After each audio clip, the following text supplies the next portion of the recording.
পাইছি যে আমার পার্টির অফিস শিক্ষা শহর লোকাল কমিটির অফিসে আগুন লাগছে। শুনে আমি আইসি অফিসে, তখন দেখছি যে আমার অফিসের সঙ্গে নন্দিনী এন্টারপ্রাইজের উপরে আগুন লাগছে, আগুন নিবানো আছে। ফায়ার ব্রিগেড বা কেউ এটা নিবাইছে। আমি অফিসের তালা ভাঙা দেখছি, দিকে ঢুকছি, কোনো আগুন নাই।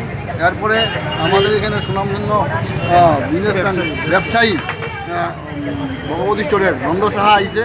নন্দ সাহারে নিয়ে আমি নন্দদুলাল সাহা আমার এখানে আইসে। আবার নন্দদুলাল সাহারে নিয়ে আমি অফিসের উপরে গেছি, গিয়া দেখছি আমার অফিসের উপরে এক বালতি জল আছে।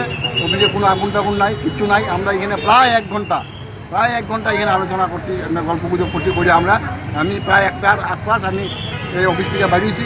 বেরিয়ে ঘরে গেছি, ঘরে গিয়ে স্নান করছি, স্নান করে বাড়িতে পারছি না।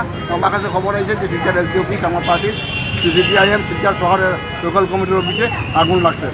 দেখি ঠিকঠিকই আগুন লাগছে। এটা কীভাবে লাগলো, কী করে হইলো? প্রথমবার আগুন লাগার পরে যেখানে আগুন নিচ্ছে, এর পরবর্তীতে কীভাবে আগুন লাগলো, কীভাবে এটা হইলো, এটা ঠিক আমার বোধগম্য হইতেছে না। হ্যাঁ, এটা আমরা নিশ্চয়ই প্রশাসনের কাছে যাইব যে এটা তদন্ত করে বার করার লেগে। আমার প্রচণ্ড ক্ষতি হয়েছে, এখানে রেকর্ডপত্র গেছে, আসবাবপত্র আমার এখানে অনেক চেয়ার টেবিল সহ অনেক মূল্যবান সামগ্রী আমার নষ্ট হয়েছে।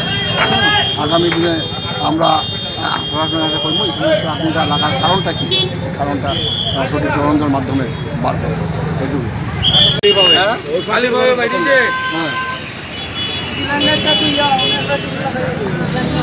হ্যাঁ অঞ্জু করতে